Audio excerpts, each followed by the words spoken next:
Bismillahirrahmanirrahim. Assalamualaikum warahmatullahi wabarakatuh.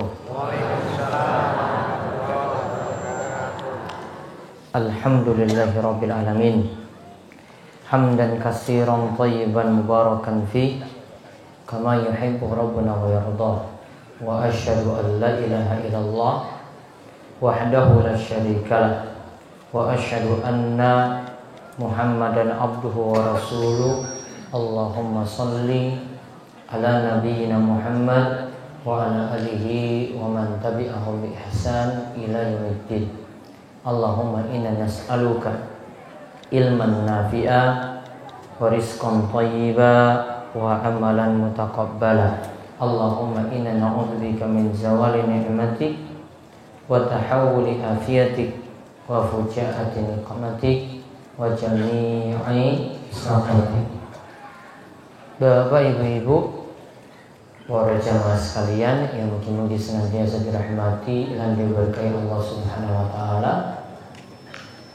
Kita bersyukur pada Allah atas nikmat dan karunia yang telah Allah berikan kepada kita sekalian, sehingga kesempatan malam hari ini kita semua berada dalam keadaan sehat walafiat, diparingi umur panjang, dan mungkin-mungkin kita termasuk orang-orang yang dikatakan oleh Nabi SAW ketika beliau ditanyakan siapakah manusia yang terbaik, Nabi SAW itu bersabda, man tala umruhu wa hasuna amaluh.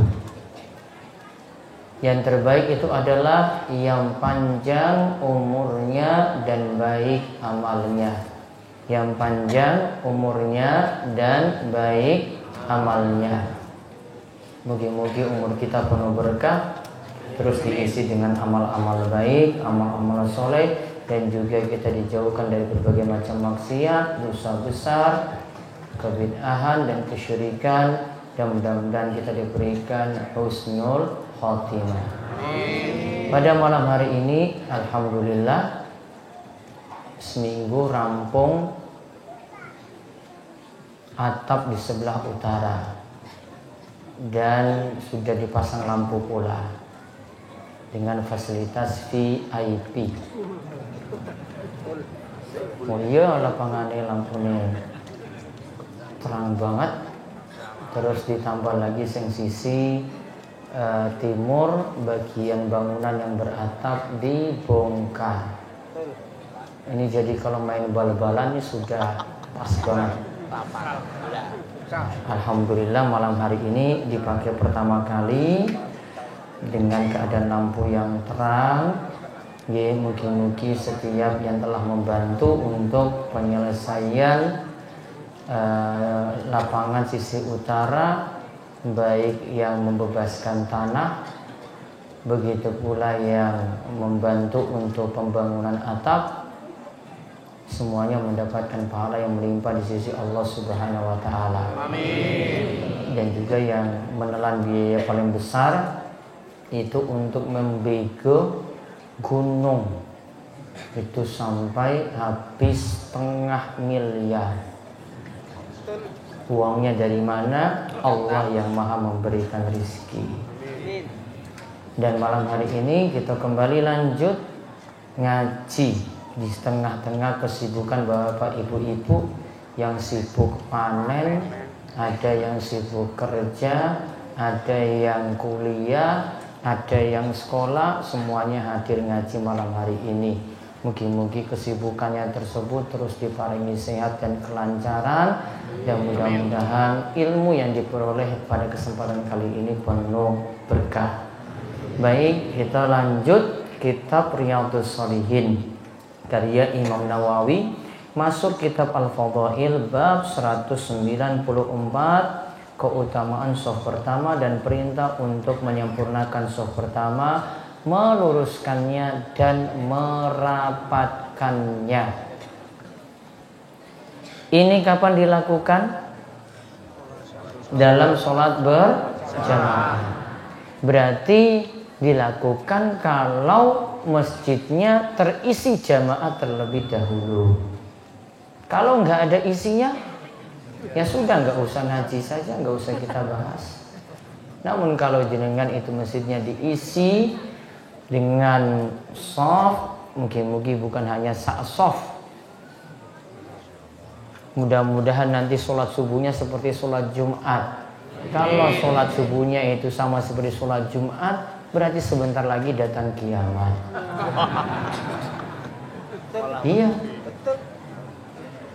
Karena ini sudah kebangkitan berarti. Kalau sholat subuhnya sudah sama dengan sholat Jumat. Kan sekarang belum nih? Apa ada yang sudah? Belum. Iya, mudah-mudahan segeralah. Ya, segera. Ya, semua pada sadar sholat. Ya, biar segera datang apa tadi? Sudah siap apa belum? Terus kapan siap lagi? Ditakoni terus orang iso siap. Amalannya baru pas-pasan, mikirnya cuma mikir dunia terus, mikirnya cuma mikir panen terus. Ya sudah kalau begitu, amalannya kosong belum. Berarti sekarang tugasnya ngaji biar tambah amal. Biar kita tambah ibadah. Sekarang kita baca hadis 1087. Malam hari ini 2 hadis saja. Monggo Mas Edi. Wa an Anas radhiyallahu anhu qala Rasulullah sallallahu alaihi wasallam sawwu sufufakum fa inna taswiyatas suffi min tamamis salat. Muttafaqun alaihi. Wa fi riwayatin lil Bukhari fa inna taswiyatas sufufi min iqamatis salat. Dari Anas radhiyallahu anhu berkata, Rasulullah sallallahu alaihi wasallam bersabda, luruskanlah shaf-shaf kalian, karena lurusnya shaf termasuk kesempurnaan salat. Hadis riwayat Bukhari dan Muslim. Dalam riwayat Al-Bukhari disebutkan karena lurusnya shaf termasuk mendirikan salat. Bentar, tenang dulu.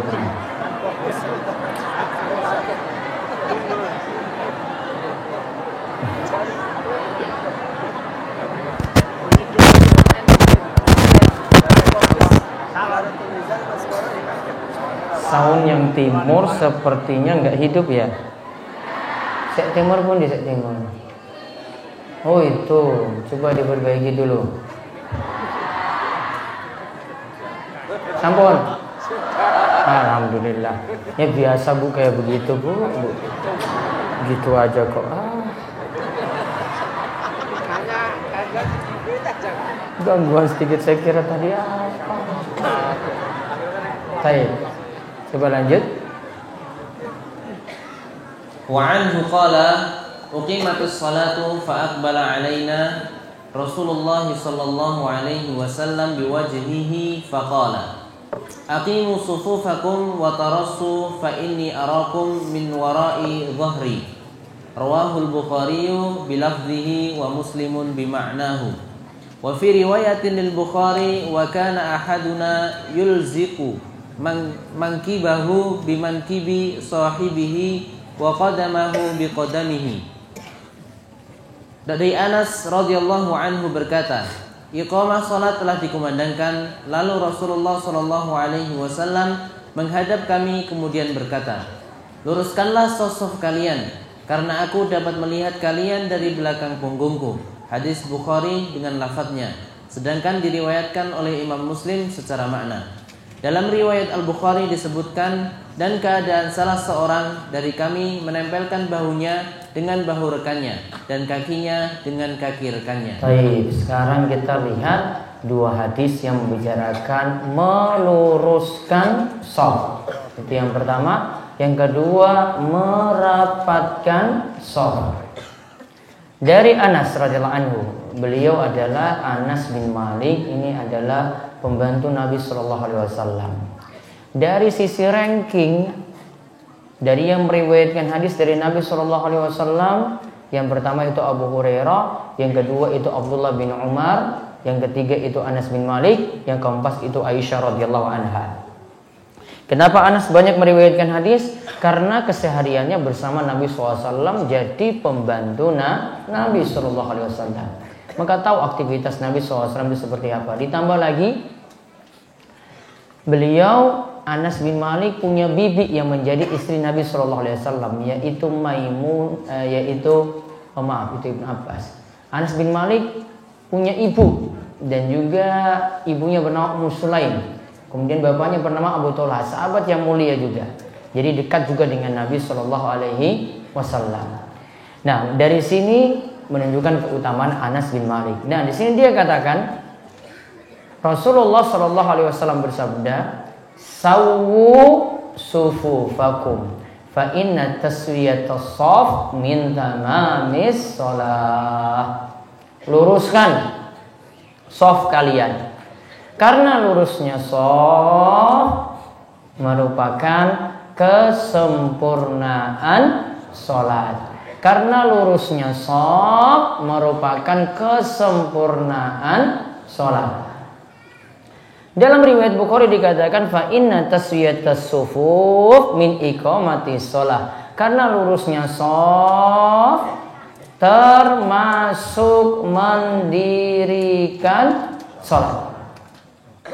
Nah, di sini Bapak Ibu sekalian, hadis 1087 menunjukkan shaf itu hendaknya lurus. Juga di sini menunjukkan lurusnya shaf itu bagian saking kesempurnaan sholat. Di sini tidak dikatakan syarat.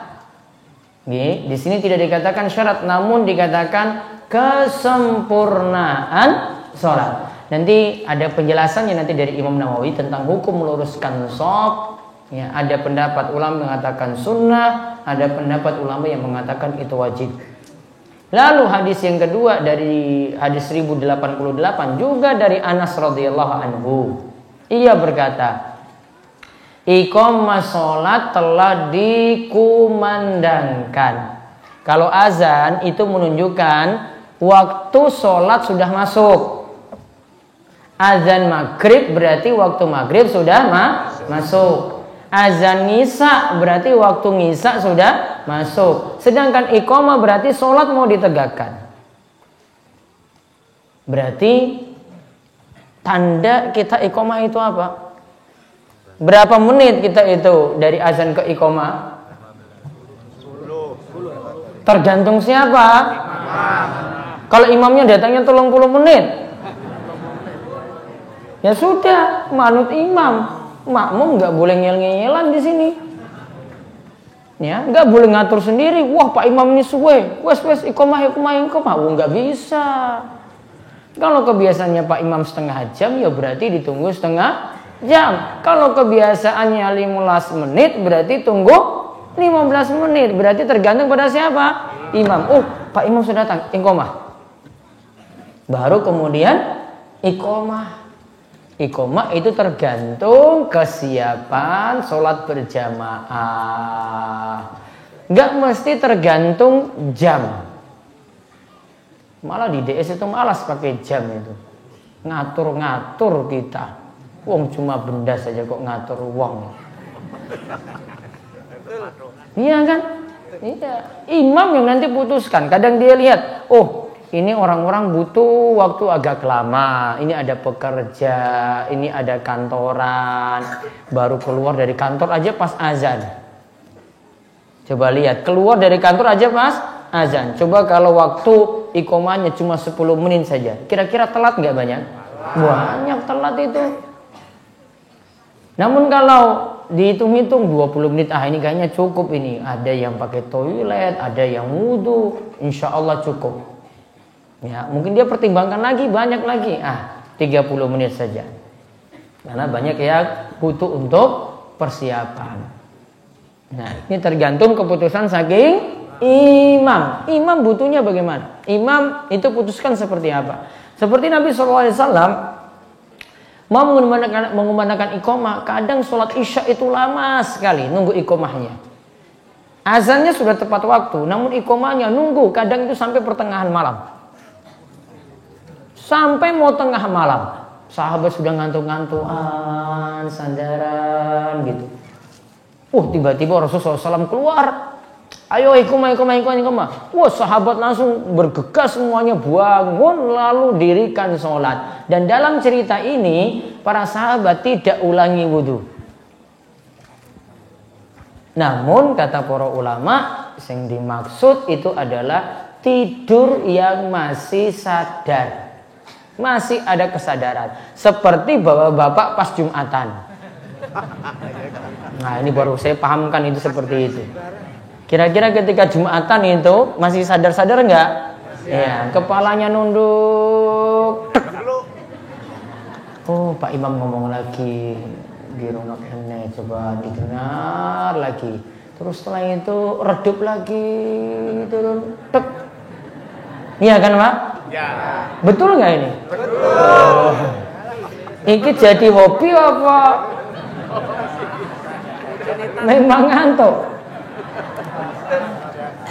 Berarti dia posisi dalam keadaan sadar, pas digugah langsung, wah, sudah itu dia sudah siap-siap. Namun kalau yang keterlaluan pas digugah kok orang tangi, nah ini baru masalah. Berarti kalau dia itu dalam keadaan seperti itu tidak sadar, berarti hilang kesadaran seperti orang yang tidur, maka keputusannya wudunya jadi batal. Tidak melihat di sini dari cara duduk atau cara tidur enggak. Namun melihat kesadaran itu lepas secara total atau tidak. Maksudnya dia tidak ingat apa-apa lagi ketika itu. Kalau tidak ingat apa-apa lagi berarti wudunya batal. Karena kalau tidak ingat apa-apa, ini punya kemungkinan dia itu kentut, namun dia enggak sadar. Itu masalahnya. Ini madzannatul hadas kata para ulama. Ini adalah zon sangkaan bahwasanya dia itu dalam keadaan berhadas. Maka tadi para sahabat itu segera itu karena tidurnya biasa. Ya, sama seperti keadaan bapak-bapak ketika mendengar khutbah Jumat. Persis. Maka masih ada kesadaran ketika itu. Kalau sudah hilang kesadaran, sudah tidur pules, khutbah Jumat 20 menit sudah seger banget badannya. Nah, digugah nggak bisa, 20 menit berarti batal wudunya. Sudah, tugasnya adalah sebelum melaksanakan sholat Jumat mengulangi wudu. Nah ini tadi tanda karena para sahabat itu pas bangunnya ketika Rasulullah SAW itu mau iqomah. Ada yang mau iqomah ketika Rasulullah SAW datang, berarti tanda bahwasanya iqomah itu manut pada imam. Ya, ini manut pada imam. Dia tidak tunggu di sini. Wah, ini sudah berapa menit enggak? Rasulullah SAW tunggu keluar dulu. Pernah Umar bin Khattab itu sampai Rasulullah SAW keluar lama sekali.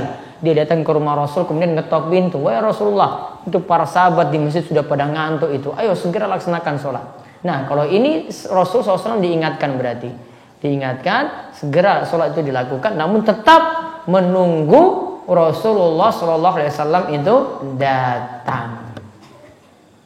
Ya masalah biasanya di tengah kita ada yang sudah ditunjuk jadi imam, namun ya seperti itu nggak mau datang ke masjid. Pada bingung jamaah sudah tunggu-tunggu 20 menit, katanya janjinya 20 menit. Belas nggak datang sama sekali. Ada nggak seperti ini? Nah, namun di sini lihat, berarti kita pakai patokan juga ada imam rotib. Imam rotib itu apa? Imam tetap. Jadi kalau bisa di masjid masing-masing itu menunjuk ada yang jadi imam tetap. Gak mesti bergelar tinggi, gak mesti. Yang penting sudah punya bacaan yang bagus, memahami hukum-hukum sholat. Mungkin bisa jadi juga dia itu dituakan, bisa. Tinggal memilih siapa yang jadi imam rotib, imam tetap. Dan nanti tanggung jawab untuk memimpin sholat. Baik, selanjutnya kita lihat faedah hadis. Disarankan bagi imam untuk memerintah jamaah meluruskan shaf sebelum dimulai sholat. Disarankan bagi imam untuk memerintah jamaah meluruskan shaf. Bagaimana caranya? bisa pakai bahasa Indonesia. Saf, lurus, rapat. Ini mungkin lebih dipahami daripada jenengan pakai sawu sufufakum. Ini mungkin gak dipahami. Ini imam ki bahasa apa, meneki artine apa. Iya toh?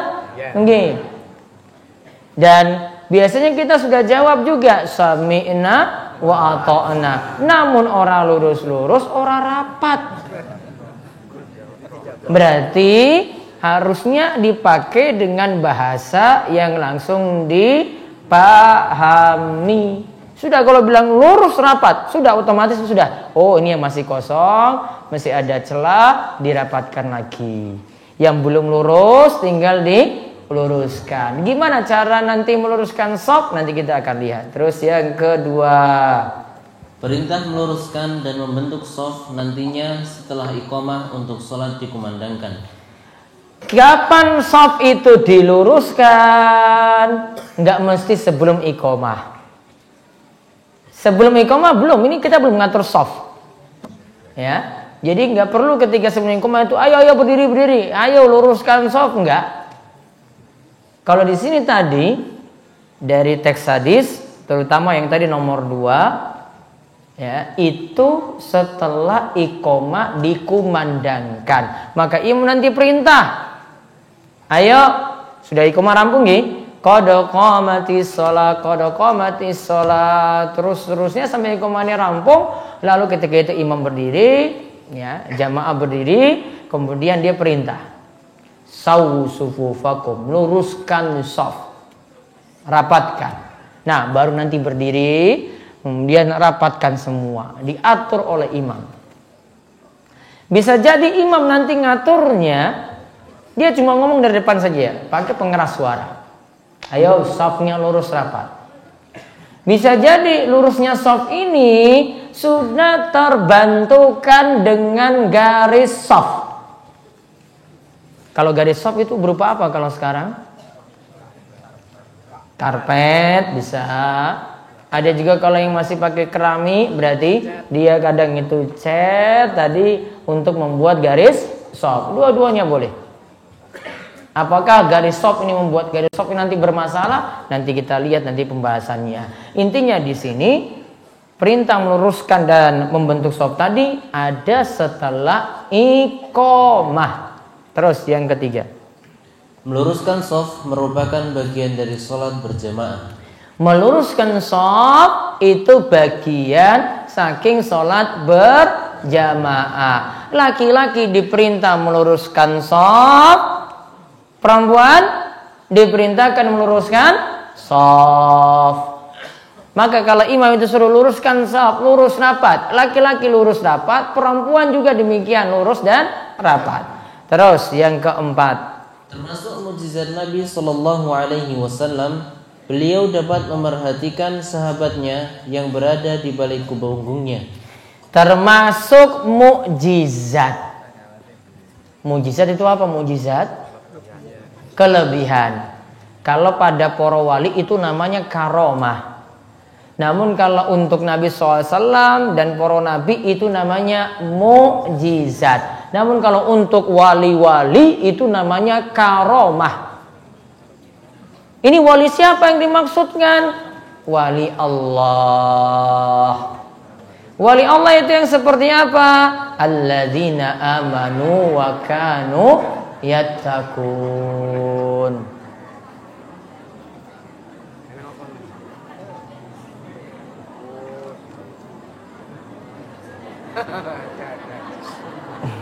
Ada malam Kamis nih ya.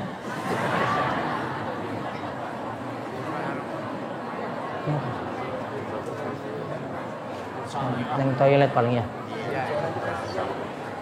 Ya nanti buat toilet sebelah sana lagi harusnya. Ya. Taib, sampai mana tadi itu? Wali Allah. Kapan disebut wali Allah? Alladzina amanu wa kanu yattaqun. Wali Allah itu orang yang beriman dan bertakwa. Meskipun nggak punya ilmu sakti, meskipun nggak bisa terbang, meskipun nggak bisa menghilang, meskipun nggak punya ilmu tenaga dalam. Karena jenengan itu paling kalau dengar wali itu pokoknya wali itu sakti. Saktinya gimana? Wah, pakai sajadah bisa terbang di atas. Kita saja bolak-balik sudah sholat 20 tahun gak bisa terbang-terbang. Ya. Terus kalau Jumatannya di Mekah, ya, Jumatannya jam 12 lagi di Mekah. Padahal di Mekah itu baru jadi jam 8. Jam 8 tuh orang Arab masih tidur. Ya, jam 10 baru mereka nanti siap-siap. Ya, nggak tahu dia imamnya sama imam siapa di sana. Ya. Jangan-jangan dengan imam Gunung Kidul yang ada di sana. Padahal ada imam khusus kalau di sana itu. Khotib sudah diatur khusus, imam sudah diatur khusus. Ya, dan khotib sama imam itu rangkap jadi satu. Kalau itu jadi khotib sekaligus itu jadi imam. Berarti lebih bagus memilih khotib dan imam untuk Jumatan itu satu orang. Di antara alasan paling mudah untuk para takmir hemat amplop. Betul mboten, Pak? Ya kalau amplopi, kalau enggak ya alhamdulillah. Ya, cuma jadwal selapan aja pakai amplop, ya. Nah, tadi wali Allah enggak mesti punya ilmu sakti. Apa syaratnya tadi? 2. Beriman dan bertakwa. Enggak mesti punya ilmu sakti, enggak mesti bisa terbang, enggak mesti bisa menghilang, enggak mesti bisa sholat di Mekah, enggak mesti bisa menyembuhkan orang, enggak mesti seperti itu. Syarat wali Allah mutlak ini beriman dan bertakwa. Berarti kalau tidak punya syarat iman, tidak punya syarat takwa, bukan disebut wali. Atau bukan disebut wali Allah. Wali pokoknya 2 saja. Wali Allah, kalau tidak wali Allah berarti lawannya apa? Wali setan. Wali nikah ini beda lagi. Ini kita bahas beda nih Pak. Ini bahas wali Allah ini. Ya. Wali nikah itu ya pada pernikahan ya tuh Pak. Wali murid wali ini kita bicara wali Allah ini, orang beriman dan bertakwa. Ya. Jadi dengan syarat apa? Iman lantak takwa. Jadi kalau ada disebut wali, wah itu wali sakti, namun gak pernah berangkat ke masjid, Jumatan saja gak pernah, hati-hati. Ya, Jumatan saja gak keluar-keluar loh. Gak usah lihat dia sholat 5 waktu misalnya, taruhlah minimal Jumatan lah. Kok Jumatan itu gak keluar-keluar ke masjid? Maka itu sudah jadi tanda. Tanya kalau disebut wali Allah. Wali Allah punya syarat tadi, beriman dan bertakwa. Nah, wali itu yang biasanya disebut punya karomah. Kalau Nabi dan Rasul itu punya apa? Mukjizat. Kalau Nabi dan Rasul punya mukjizat itu untuk menguatkan pada kaumnya. Oh, ini Nabi, ini bukan orang sembarangan. Kalau punya karomah tadi bagi wali Allah untuk kuatkan imannya. Coba.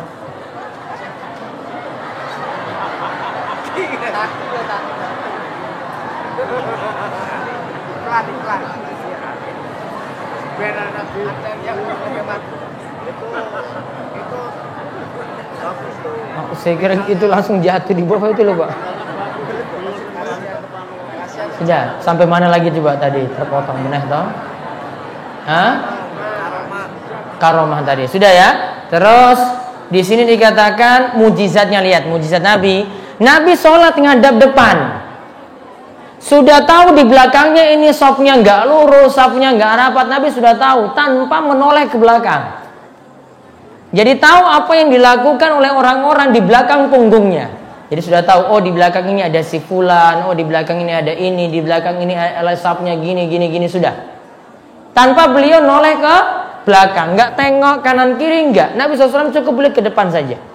Itu mukjizat Kanjeng Nabi SAW. Di samping mukjizat yang paling besar pada Nabi SAW adalah Al-Quran. Berarti tadi mukjizatnya apa? Nabi SAW pandang depan, dari balik punggungnya bisa tahu aktivitas orang-orang di belakang. Jadi Nabi tahu, oh itu safnya belum lurus, ayo luruskan. Cuma menghadap depan. Ini nggak pakai kamera-kamera depan belakang, nggak ini. Ya. Ini Nabi SAW dengan mukjizat ini langsung. Kalau kita itu pakai kamera, oh itu ada kamera tuh, lihat langsung ke sana itu, oh langsung direkam itu. Ya. Ini enggak, sudah tahu langsung mukjizat yang khusus untuk Nabi Shallallahu Alaihi Wasallam. Terus yang kelima, meluruskan shaf dengan cara menempelkan bahu dengan bahu dan kaki dengan kaki. Nah, di sini malah dibahas meluruskan shaf. Gimana cara meluruskan shaf? Meluruskan shaf itu adalah dengan cara bahu dengan bahu nempel, kaki dengan kaki juga nempel. Apa di sini maksudnya? Ini tidak mesti nantinya. Nanti ada penjelasan di bawah. Karena hadis itu di atas itu katakan tentang masalah meluruskan shaf. Namun Nabi SAW suruh pundak rapat dengan pundak, kaki rapat dengan kaki. Oh berarti itu cara membuat shaf itu lurus. Namun perintah ini tidak tekstual. Nantinya kita akan lihat nanti di pembahasan terakhir. Tidak tekstual, yang dimaksud harus nempel sampai sempit-sempitan. Ada yang sampai injak kaki. Ada nggak? Wadah. Mau gerak saja sulit. Nah, nanti akan dijelaskan oleh Syekh Muhammad bin Shalih Al-Utsaimin. Sekarang kita lihat hukum meluruskan shaf. Jumhur ulama atau mayoritas berpandangan bahwa hukum meluruskan shaf adalah sunnah. Nah, kebanyakan ulama menganggap hukum meluruskan, kita belum membahas merapatkan, meluruskan. Hukumnya apa? Sunnah. Terus. Sedangkan Ibnu Hazm, Imam Bukhari, Syekhul Islam Ibnu Taimiyah dan Asy-Syaukani menganggap meluruskan shaf itu wajib. Sebagian ulama menganggap meluruskan shaf itu wajib. Terus dalil? Dalil kalangan yang mewajibkan adalah berdasarkan riwayat An-Nu'man bin Bashir radhiyallahu anhuma. Ia berkata bahwa Rasulullah shallallahu alaihi wasallam bersabda, hendaknya kalian meluruskan shaf kalian atau tidak Allah akan membuat wajah kalian berselisih. Nah, hadis ini nanti insya Allah di pertemuan berikutnya, hadis nomor 1089 nanti kita akan lihat. Terus Imam Nawawi rahimahullah berkata, tidak lurusnya shaf akan menimbulkan permusuhan dan kebencian serta membuat hati kalian berselisih. Nah, nampak keluar itu tidak mau shafnya itu lurus, bisa berpengaruh dalam hati, bisa membuat cekcok, bisa nanti di situ maksudnya permusuhan dan hatinya memang tidak bersatu. Berarti di antara tujuan meluruskan shaf untuk menyatukan hati orang-orang yang sholat. Di antara tujuan meluruskan shaf adalah menyatukan hati. Dan persatuan itu sangat-sangat penting sekali. Ya, persatuan umat Islam itu sangat-sangat penting. Namun ingat, persatuannya itu bukan di atas pemahaman yang macam-macam. Bukan seperti gado-gado. Maksudnya apa? Kalau mau bersatu harus patokannya punya standar mengikuti ajaran Islam yang masih murni. Yang masih murni itu bagaimana? Berpegang dengan Al-Quran dan hadis. Itu yang kita ikuti. Jadi harus sesuaikan pemahaman dulu. Kalau pemahamannya pakai standar masing-masing, bukan merujuk lagi pada Al-Quran dan hadis, pasti nanti berpecah belakangan. Dia mungkin sama-sama ngumpul di sini, namun keluar dari sini pecah lagi. Jadi yang dituntut kita itu bersatu, ngikut Al-Quran dan hadis. Namun pemahamannya juga ada. Ambil pemahaman para ulama yang telah mereka itu mendapatkan ridha Allah, yaitu para sahabat. para sahabat yang mereka mendengar wahyu langsung dari Nabi kita Muhammad sallallahu alaihi wasallam. Pemahaman mereka lah yang diambil. Pemahaman mereka lah yang nanti jadi rujukan untuk memahami Al-Quran dan hadis. Karena tanpa pemahaman mereka kita bisa memahami sendiri-sendiri. Ayatnya Al-Quran ini dipahami sendiri, hadisnya juga dipahami sendiri. Padahal ada yang lebih mengerti Al-Quran dan hadis dibandingkan kita-kita ini, yaitu para ulama yang dulu hidup, yaitu para sahabat. Mereka lebih paham Quran dan hadis, maka ikuti pendapat mereka. Contoh misalnya ketika kita baca surat Al-Fatihah. Berapa ayat surat Al-Fatihah? Berapa ayat ibu-ibu? 7 ayat. Ketika mulai misalnya nanti pada ayat ihdinas siratal mustaqim. Ya Allah, tunjukkanlah kepada kami jalan yang lurus.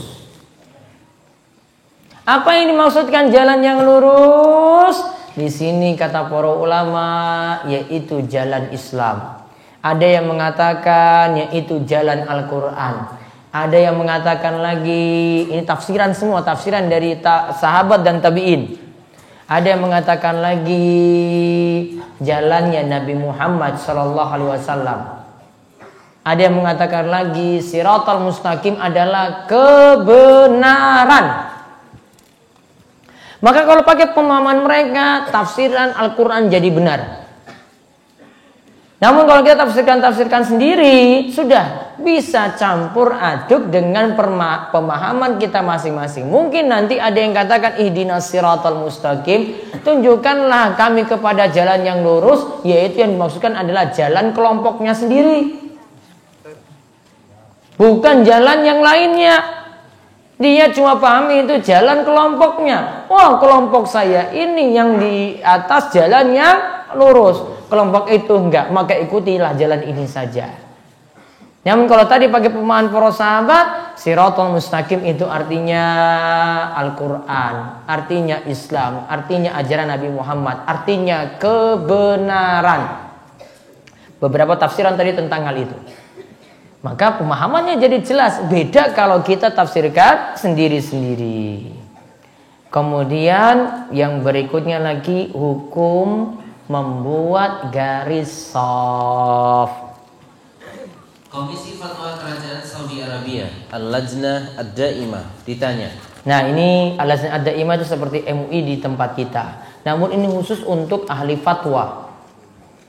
Jadi fatwa kalau di MUI berarti ada majelis fatwanya khusus.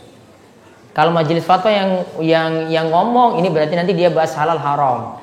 Ada anggota yang tidak masuk majelis fatwa, ya cuma jadi sekretaris. Ini belum tentu jadi majelis fatwa. Sebenarnya dia nggak berhak nanti untuk putuskan sesuatu di situ. Tunggu majelis fatwa yang putuskan.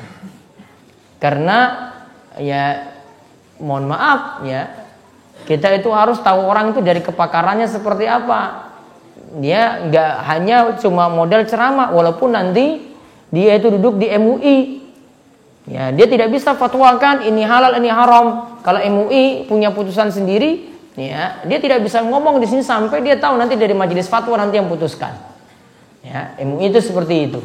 Karena ada yang cuma bermodalkan pintar ngomong saja, ya asal ngomong kemudian ini halal ini haram. Bahkan itu bukan bidangnya, dia itu putuskan seperti itu. Nah, di sini kalau di kerajaan Saudi Arabia ada ulama yang khusus duduk di majelis fatwa. Namanya Al-Lajnah Ad-Daimah lil Buhus Al-Ilmiyah wal Ifta. Kalau pertanyaan-pertanyaan masuk di situ, mereka bedah, mereka bahas. Dulu yang menjadi pimpinannya itu disebut mufti. Mufti kerajaan Saudi Arabia. Dulu sebelumnya namanya Syekh Abdul Aziz bin Baz. Kemudian sudah meninggal dunia diganti lagi oleh ulama berikutnya Syekh Abdul Aziz Al-Syekh. Al-Syekh itu artinya keturunan Syekh Muhammad bin Abdul Wahhab. Nah, ini nantinya selain untuk memimpin fatwa, juga nantinya ketika khutbah Arafah, Syekh Abdul Aziz Al-Syekh itu yang jadi khatib di hari Arafah. Cuma ini saja yang berhak. Dan dia nanti yang berhak untuk putuskan kapan berhari raya, kapan itu berpuasa. Nah, keputusannya itu di tangan beliau. Nah, di sini ini di masa Syekh Abdul Aziz bin Baz dahulu. Nah, di sini diputuskan, ada pertanyaan, disebutkan pertanyaannya. Apa hukum menaruh garis di atas alas atau sajadah di masjid? Dikarenakan kiblat sedikit melenceng dengan maksud untuk mengatur shaf. Nah, berarti ada garis yang membantu untuk mengatur shaf. Terus jawaban dari para ulama lajnah? Jawaban para ulama lajnah, hal itu tidaklah masalah. Kalau mereka sholat tanpa garis juga tidak mengapa. Karena sedikit miring tidaklah masalah. Berarti kalau sholat dengan garis tersebut masih boleh. Apakah ini masuk amalan yang tidak ada tuntunan? Bukan. Walaupun ini tidak ada di masa Nabi SAW, namun hal ini tidak dilarang Nabi. Dan ini cuma fasilitas. Sama seperti kita pakai mic ini loh. Ada nggak di masa Kanjeng Nabi mic? Nggak ada. Namun ini cuma sarana untuk membantu tersampainya ceramah. Jadi cuma masuk dalam urusan dunia. Bukan hal pokok orang pakai mic untuk ibadah. Ini bukan maksud pokoknya. Namun cuma sebagai sarana atau cuma perantara. Kalau hal pokoknya misalnya orang buat zikir ini dibuat-buat, tidak ada tuntunan. Kalau zikirnya dibuat-buat tidak ada tuntunan, zikirnya itu maksudnya itu dimaksudkan untuk tujuan pokok. Kalau ini cuma sarana, tidak ada mic tetap ada yang bisa ceramah.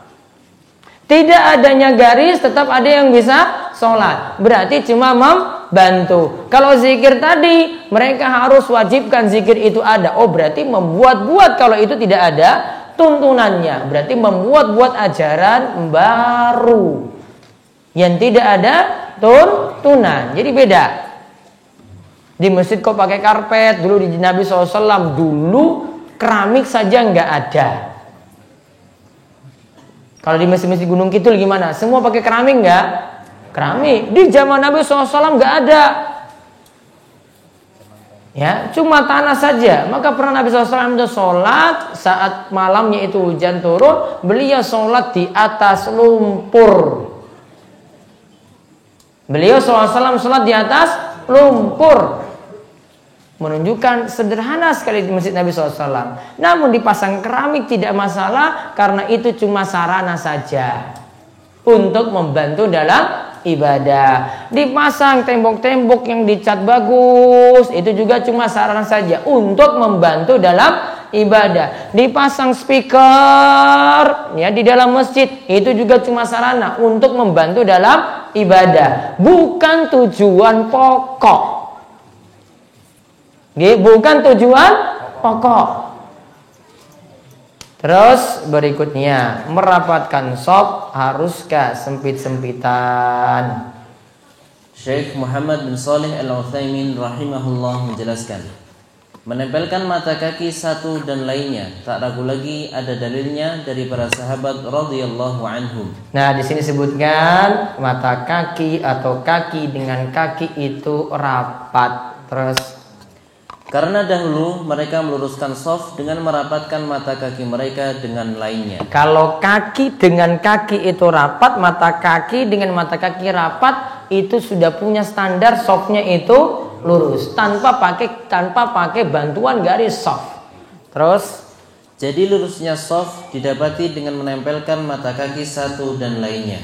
Terus ini dilakukan ketika membuat shaf dan orang-orang telah berdiri. Terus jadi menempel tadi dengan maksud untuk membuat shaf lurus saja. Nah, menempelkan tadi punya tujuan untuk membuat shafnya itu jadi lurus. Lalu Bukanlah maknanya harus menempelkan dengan rapat yang terus dituntut dilakukan sepanjang sholat. Nah, bukan maksudnya harus nempel terus sepanjang sholat. Coba lihat lagi apa yang dikatakan oleh Syekh Muhammad bin Shalih.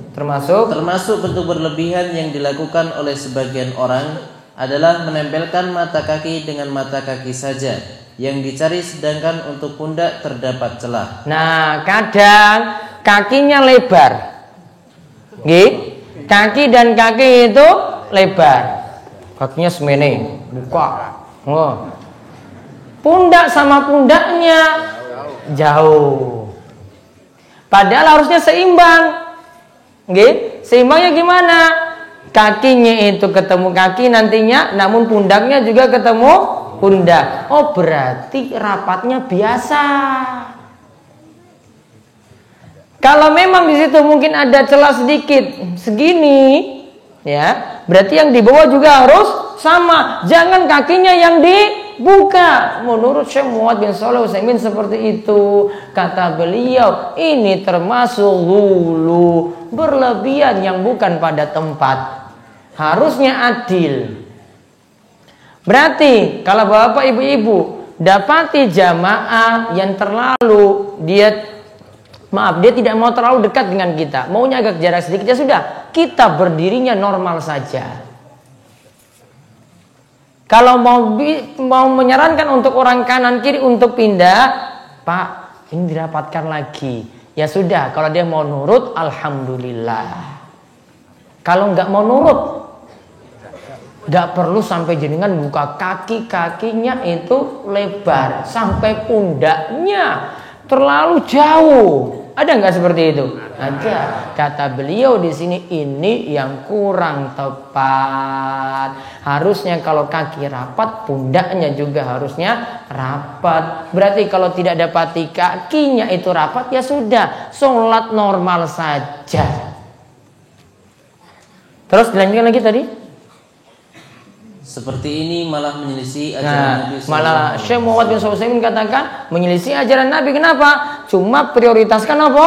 Kaki, tidak pada pundak. Padahal tadi dari hadis Anas, kami rapatkan pundak dengan pundak, kaki dengan kaki. Sedangkan tadi disebutkan apa? Cuma kakinya saja. Terus yang dimaksud merapatkan di sini adalah antara pundak dan mata kaki itu sama. Nah, pundak dan mata kaki itu sama. Berarti di sini Bapak Ibu-ibu, ya, ini jadi pelajaran bagi kita semuanya. Nantinya ketika merapatkan shaf, kadang kita tidak perlu sampai berlebihan. Gini maksud saya. Tolong diperhatikan, kanan kiri itu ada tiang sepuh juga yang butuh space, butuh tempat yang agak banyak. Masalahnya ketika dia duduk, nanti dia akan sulit duduk kalau terlalu rapat. Betul nggak sih Mbah? Iya kan? Coba, kalau terlalu mepet sekali coba lihat. Posisinya ketika duduk bagaimana nantinya? Wah, si Mbah ini kok susah sekali ya. Ada juga posisinya karena saking rapatnya, ada yang badannya gini. Miring, iya kan? Susah sekali kok sholat berjamaah padahal ya. Ada juga yang nantinya kejar-kejaran ketika bangkit saking sujud mau tahiyat. Wah, sopo sedisik ya iki ya. Wah, ini biar kakinya keluar ya. Wah, saya duluan. Wah, yang ini nggak dapat kakinya keluar. Harusnya kalau memang ada lomba-lombaan seperti itu, berarti cerita ini harusnya ada di masa para sahabat Nabi. Wah, sahabat-sahabat Nabi itu lomba-lombaan siapa yang duduk duluan untuk tahiyat akhir yang kakinya keluar.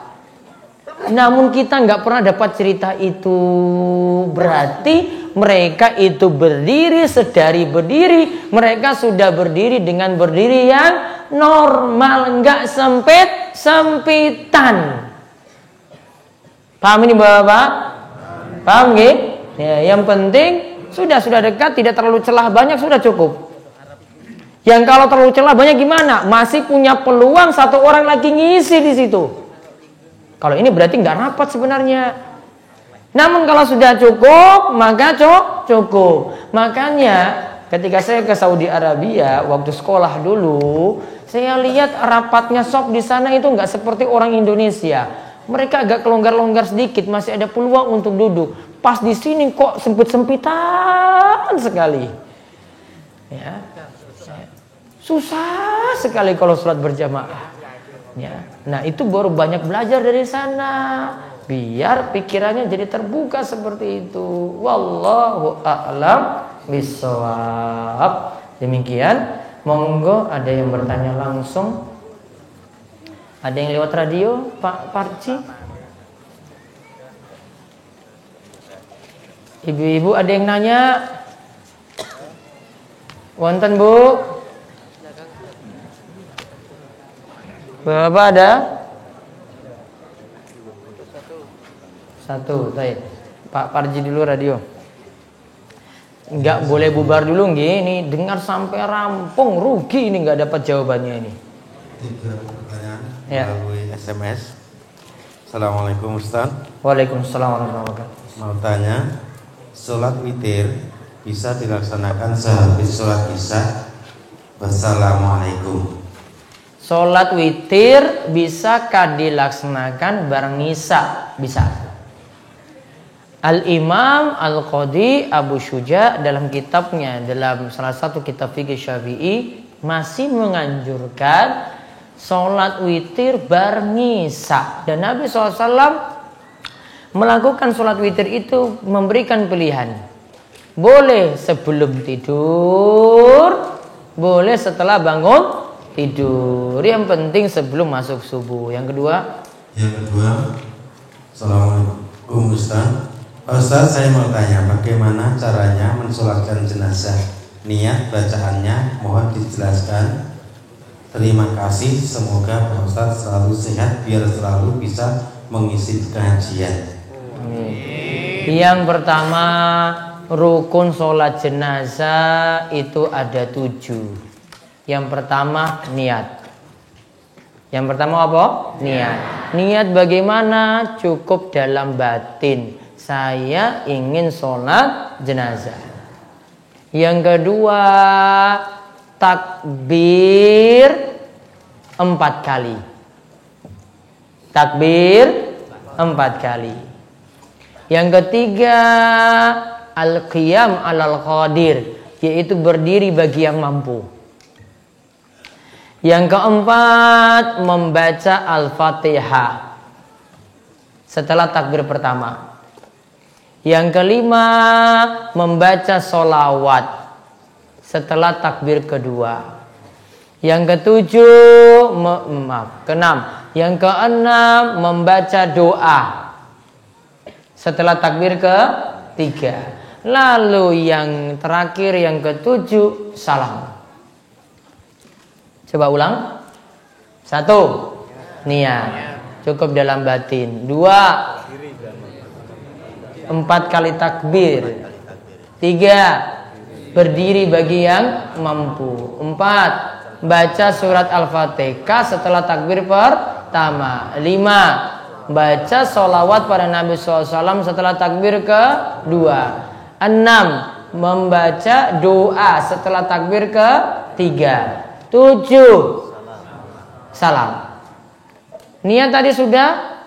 Kemudian 4 kali takbir. Jadi sambil mengangkat tangan, Allahu Akbar. Lakukan sambil berdiri tadi ya. Terus yang ketiga tadi apa? Berdiri bagi yang mampu. Sudah, dia berdiri. Kemudian yang keempat, baca Al-Fatihah setelah takbir pertama. Ini dibaca, disunahkan dari ta'awudz. A'udzubillahi minasyaitonirrajim. Nah, kemudian yang kelima, sholawat pada Nabi SAW setelah takbir kedua. Sholawat yang paling minimal, Allahumma sholli ala Muhammad. Sudah dianggap sholawat. Yang paling sempurna sama seperti sholawat Ibrahimiyah, seperti yang kita baca dalam tahiyat akhir. Allahumma sholli ala Muhammad wa ala ali Muhammad kama sholaita ala Ibrahim wa ala ali Ibrahim innaka Hamidum Majid. Allahumma barik ala Muhammad wa ala ali Muhammad kama barakta ala Ibrahim wa ala ali Ibrahim innaka Hamidum Majid. Setelah itu takbir yang keberapa? 3, baca doa. Yang paling minimal Allahumma gfir lahu warhamhu. Sudah. Itu paling minimal. Apa tadi? Allahumma gfir lahu warhamhu. Sudah sah. Gampang kan? Nah, mau yang paling panjang? Allahumma gfir lahu warhamhu wa'afihi wa'fu anhu wa akrim nuzulahu wa wasi' madkhalahu waghsilhu bil ma'i wasalji wal barad wa naqihi minal khataaya kama naqaita thawbal abyada minad danas wa abdilhu daran khairan min darihi wa ahlan khairan min ahlihi wa zawjan khairan min zawjihi wa adkhilhul jannata wa idz min azabil qabri wa azabin nar. Tambah lagi? Cukup? Allahumma ibnu abdik ibnu amati ihtaja ila rahmatik wa anta ghaniyun an azabi in kana muhsinan fazid fi hasanatihi wa in kana musian fatajawaz anhu. Tambah lagi?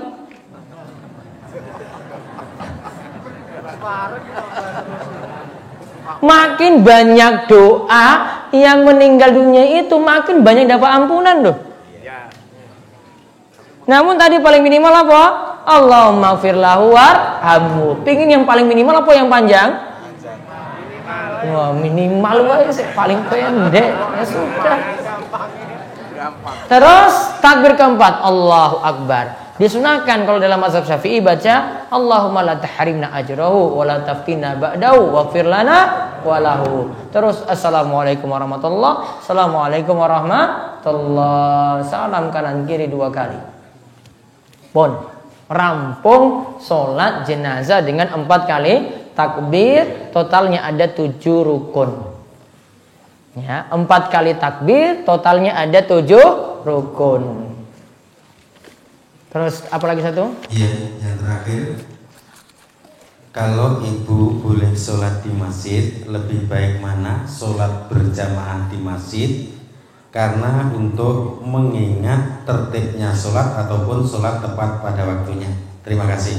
Baik. Kalau mau memilih, ibu-ibu bisa milih sholat di rumah. Apalagi kalau ibu-ibu itu repot sekali. Ya, anaknya yang satu umur 4 tahun, yang nomor 2 umur 2 tahun, yang nomor 3 setahun.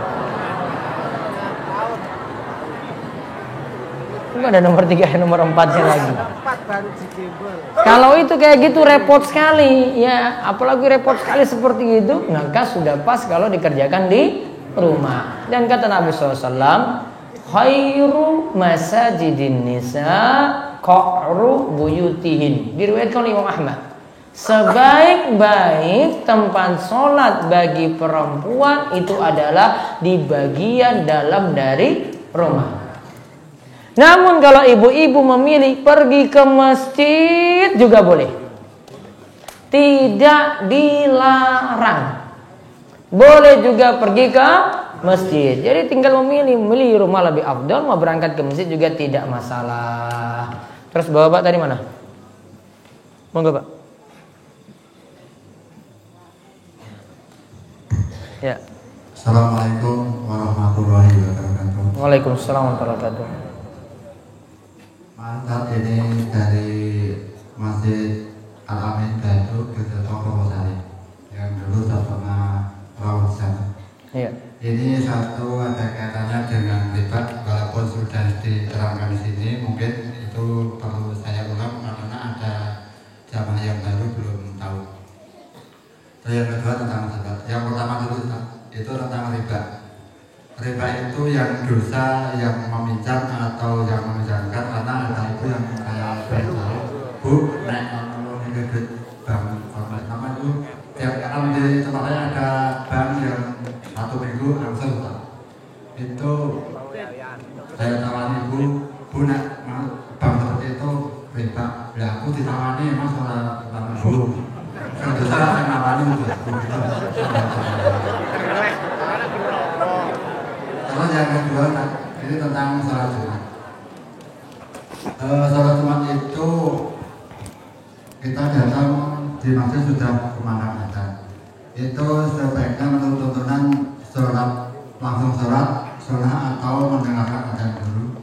Langsung sholat sunnah tahiyatul masjid. Iya, terima kasih. Ya, yang pertama tadi dari hadis Jabir, ia menyatakan la'ana Rasulullah SAW akila riba wa mukilahu wa katibahu wa syahidai. Rasulullah SAW itu melaknat 4 orang. Gak usah aja saya sebut ya. Mau disebut juga? Baik. Aduh, imannya kurang kuat. Disebut nggak Pak ini? Ya, apa adanya loh, ini jenengan yang minta loh, ini bukan saya. Saya tadi nggak bahas-bahas riba kok jenengan tanya riba di sini. Rasulullah SAW itu melaknat 1 rentenir, berarti yang memakan riba. Yang kedua wa mukilahu, yang nyetor. Yang nyetor berarti apa? Yang bayar pipilan berarti. Yang ketiga yang katibahu,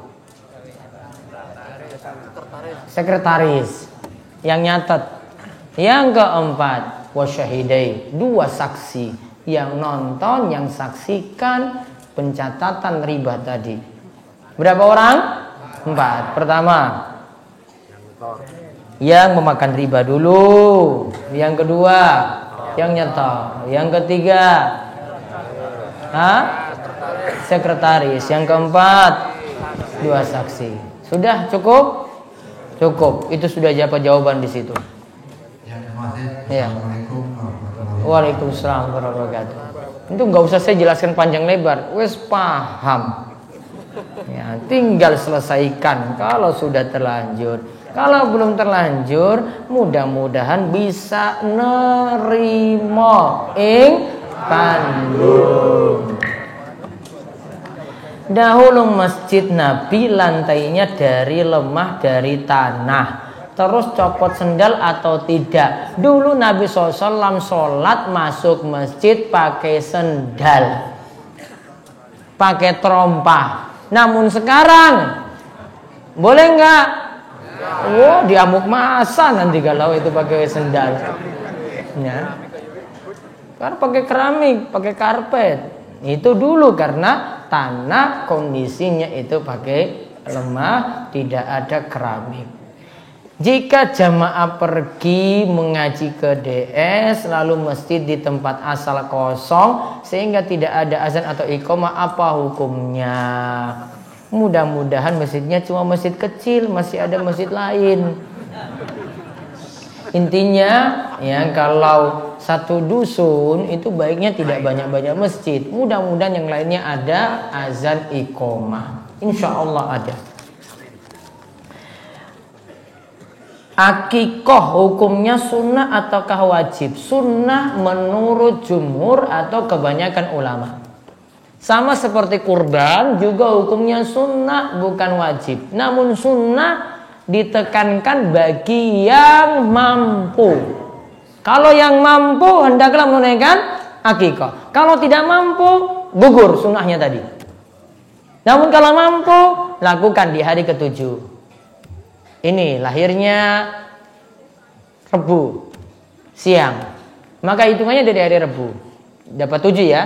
Rebu, Kamis, Jumat, Sabtu, Ahad, Senin, Selasa. Selasa itu nyembelih kambing plus cukur rambut plus beri nama plus rambutnya tadi ditimbang, kalau dapat sekian gram sodako dengan perak seberat timbangan tadi. Kalau berat timbangannya 1 gram berarti perak 1 gram. Perak 1 gram cuma 10.000. Ya, itu bisa dilakukan. Jika terbit matahari jam 5, jam berapa sholat isyraq? Terbit matahari di Gunung Kidul itu jam 6 kurang 1/4. Nggak ada jam 5. Jam 6 kurang 1/4 itu baru terbit matahari. Sholat isyraqnya jam berapa? Plus 15 menit. Berapa? Jam 6. Apa hukum baper dalam Islam? Apa ini maksudnya? Ini nggak mungkin Simba yang nanya ini. Baper apa-apa bawa perasaan gitu ya? Tergantung. Nanti lah ini yang nom-nom nanti tanya nanti pas pelajaran anak-anak SMA itu nanti baru tanya ini. Kalau bawa perasaan ya karena urung nikah yo nikah segera. Belum dapat jodoh yo cari jodoh. Masa cari jodoh saja susah? Bagaimana cara kita bersiar sebagai muslimah di zaman now? Ya toh tenan toh ini saya enom toh. Tanpa harus disebut kuno oleh orang awam. Ikuti tuntunan Nabi kalau itu kaitannya dengan penampilan dan ibadah, tanpa ikut kemajuan zaman. Untuk itu yang ikut kemajuan zaman itu HP-mu, laptopmu, TV-mu, motormu. Kalau jilbabmu nggak perlu ikut kemajuan zaman, jadi rusak. Ya, kalau pakaian nggak usah ikut kemajuan zaman. Yang ikut kemajuan apa? Zaman tadi apa? Itu tadi laptopmu, HP-mu ya ora HP apa? Nah itu ganti, itu baru benar. Namun kalau ikut pakaian, ikut model-model terkini sudah rusak semuanya. Nanti jilbabnya yang satu nanti ikat di sini. Ya Allah, sing wedok iki lho. Sudah berangkat sekolah coba, wis nganggo jilbab coba, pulang jadi slayer. Itu coba itu anak-anak sekolah itu, ya Allah, wis ayu, wis cantik pas mangkat, pas pulang gaulnya bukan main. Aminah jadi Inah nanti namanya. Iya, namun siapa? Aisyah. Ya, namun panggil saya Ica saja. Ya Allah, bagus-bagus namanya Aisyah diganti Ica coba, ya Allah. Biar keren coba. Enggak perlu macam-macam. Bagaimana hukum berjabat tangan dengan ayah tiri? Kalau ayah tiri sudah berkumpul dengan ibunya berarti jadi mahram. Boleh berjabat tangan dengan ayah tirinya nantinya.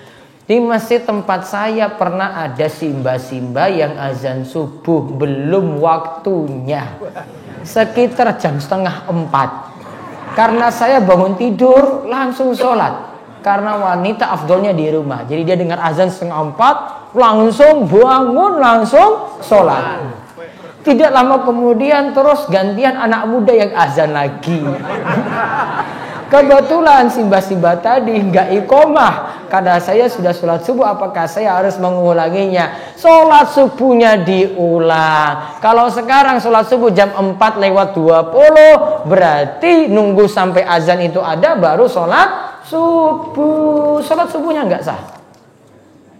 Apa hukum bersalaman dengan istri menyentuh apa ini? Istri menyentuh satakan sholat setelah wudhu. Apa maksudnya? Ya jelas menyentuh suami. Apa hukum bersalaman dengan istri? Suami dengan istri menyentuh saat akan sholat setelah berwudhu. Dia sambung kok satakan, coba lihat. Ini saya baca saat akan, ya toh? Saat akan sholat. Batal boten. Nah, sebelumnya saya sudah jelaskan ada perbedaan pendapat di sini. Pendapat paling kuat tidak batal. Sebagaimana Aisyah disentuh oleh Nabi SAW ketika sholatnya, begitu juga Rasulullah SAW pernah disentuh Aisyah ketika Nabi SAW sholat dan Nabi tetap lanjut. Apakah hukumnya wudhu telanjang di kamar mandi? Sah. Di kamar mandi. Iya kan? Sah. Wudhu nggak disyaratkan tutup aurat. Yang disyaratkan tutup aurat apa? Sholat. Jika air dan bak penampungan air besar, kemasukan bangkai tikus, Kemudian tikus itu diambil, apakah airnya tetap suci untuk wudhu? Karena bau tidak berubah. Kalau bau tidak berubah berarti satu wadah itu jadi najis. Najis karena kemasukan bangkai tikus. Solusinya gimana? Bisa dibuang, dikuras. Yang kedua, tambah air. Tambah terus sampai full. Sudah cium lagi, lihat, oh baunya berubah. Oh berarti sudah. Bisa kan? Bisa. Ya. Namun kalau yang aman kuras berarti dikuras. Wanita mengimami wanita ketika sholat yang jahar. Apakah bacaannya dikeraskan? Dikeraskan selama tidak ada laki-laki yang dengar. Kalau ada laki-laki yang dengar, mengundang godaan. Bahaya. Mana yang lebih baik? Shaf kedua namun dekat imam, ataukah shaf pertama namun jauh dari imam karena masjidnya lebar? Shaf pertama walaupun jauh dari imam. Apa hubungan bersalaman dengan anak TK dan dengan simba-simba? Kalau dengan anak TK tidak batal wudhu masih boleh. Karena apa? Syarat wudhu itu batal menurut ulama yang katakan batal adalah yang bersentuhan dewasa dengan dewasa. Kalau dewasa dengan anak-anak tidak batal. Kalau dengan simba-simba, sebagian ulama katakan boleh, sebagian ulama katakan baiknya tidak. Karena simba-simba juga bisa jadi menggoda. Gak bisa. Misalnya janda kaya, gue tergoda lah, walaupun sepuh. Bila saat sholat mau kentut dan was-was, namun tidak berbunyi dan tidak berbau. Tidak, katanya serasa mau kentut. Kalau baru mau berarti belum keluar kan, nggak batal.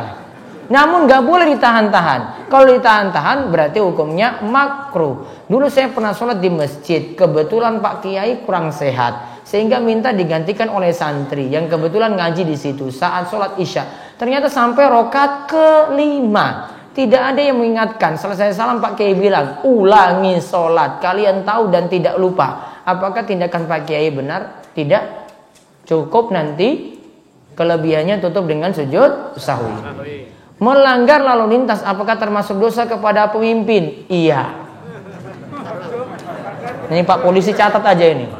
Melanggar lalu lintas kalau sudah paham itu lampu merah terus dengan itu bablas terus berarti melanggar aturan dan diperintahkan ya ayyuhalladzina amanu atiullaha wa atiur rasulah wa ulil amri minkum. Taatlah pada Allah dan Rasul dan taat pada ulil amri. Ulil amri punya aturan lampu merah berarti taat pada aturan. Kalau enggak dosa. Gak punya SIM, bawa motor, dosa berarti. Saya pernah dengar dari seorang ustadz bahwa setelah sholat subuh itu apabila kita tidur kembali hukumnya haram. Hukumnya makruh saja, nggak sampai haram tidur selepas subuh, apalagi butuh. Apakah umur panjang menjamin bahwa dan lebih baik untuk taat di jalan Allah? Belum tentu. Ada yang umur panjang malah minum terus, mabuk terus, ya, tidak isi dengan ketaatan. Yang umur panjang yang manfaat kalau diisi dengan ketaatan, ibadah itu yang penting. Apakah ada orang yang meninggal masih muda itu akan lebih baik bila orang tersebut adalah orang yang soleh atau solehah? Semuanya tergantung hidupnya itu diisi dengan amalan soleh ataukah tidak. Terserah umurnya panjang ataupun singkat. Saya mau tanya Pak Ustadz, saya punya saudara ibadahnya baik tetapi kurang jujur. Bagaimana pendapat Pak Ustadz? Berarti ibadahnya tidak mencegah dari perbuatan keji dan mungkar. Ibadah yang baik kalau jujur itu ada, tidak bohong, ya, maka ibadahnya dikatakan baik. Adakah tanda-tanda jika seorang yang tergabul semua doa-doanya? Tandanya ya terwujud. Bisa jadi terwujud langsung dengan yang diminta, bisa jadi diganti dengan yang lain yang lebih baik, bisa jadi simpanan di akhirat. 3 bentuk terkabul seperti itu. Apabila sedang sholat jamaah di masjid, kemudian bersin-bersin terus, kotorannya diusapkan pada sarung. Batal tidak atau sah atau tidak? Sah. Ya, tadi yang keluar dari bersihnya tadi tidak najis, jadi tetap sah. Apa hukumnya kita minum air yang telah didoakan, lalu ditiupkan? Ini airnya didoakan, ya toh? Terus ditiupkan, gitu ya. Apa hukumnya? Kalau itu punya keyakinan bahwasanya dari mulut orang yang niup tadi itu bawa berkah, bawa kesaktian, bawa manfaat yang besar, misalnya orang itu langsung sembuh. Ya, berarti ini jadi amalan yang tidak ada dasar. Apakah Nabi Khidir masih hidup? Nabi Khidir sudah meninggal dunia. Ada yang ketemu Nabi Khidir sekarang? Apakah apalagi ini? Haruskah selesai sholat kita itu berzikir? Disunahkan berzikir. Bisakah kita mendoakan anak dengan bahasa Jawa? Bisa sekali. Apa itu penyakit ain dan apa saja sebabnya? Ain itu biasa disebut dalam bahasa kita dengan apa? Sawan. Apa contohnya? Kadang karena orang cuma mandang saja, bayi itu terus-terusan nangis. Sebelumnya nggak nangis-nangis. Ini kok ada orang yang datang, dia itu batin, pengen sesuatu, kok nggak diberi. Ini nangis terus. Oh, berarti orang ini membawa ain. Solusinya apa? Ini kita pelajari dulu bentengnya itu apa. Untuk melindunginya, yang tadi orang yang punya ain ini harusnya dia banyak baca zikir. Terutama ketika lihat anak misalnya, dia kagum sekali. Harusnya dia ucapkan Masya Allah, Tabarakallah, Masya Allah, Barakallahu fiik. Jangan langsung cuma ngomong aja, oh ini ganteng sekali. Ganteng sekali itu nggak cukup. Tambah apa? Zikir. Kalau enggak, dia bisa bawa apa? Ain. Terus untuk orang tua, biar anaknya terlindungi saking ain, perbanyak zikir juga. Terutama perbanyak zikir pagi petang. Ada ayat kursi, Al-Ikhlas 3 kali, Al-Falaq 3 kali, Anas 3 kali. Ini dirutinkan dulu.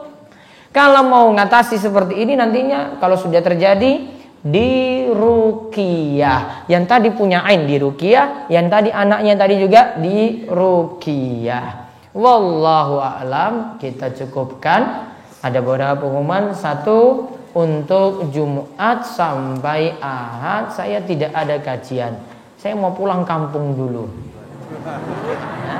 Malam Sabtu libur, ibu-ibu Jumat sore juga di DS libur, kajian Ahad pagi bapak-bapak juga libur. Sampai jumpa nanti di malam Kamis pekan depan insya Allah. Ya, itu saja yang kita bahas untuk malam hari ini. Mungkin manfaat, mungkin semuanya diparingi sehat panjang umur dan Allah memberikan kemudahan untuk setiap urusan-urusan dan juga Allah angkat dari segala kesulitan yang ada. Kita tutup, kalian doa kafaratul majelis, monggo. Subhanallahumma wa bihamdika asyhadu an la ilaha illa anta astaghfiruka wa atubu ilaik. Assalamualaikum warahmatullahi wabarakatuh.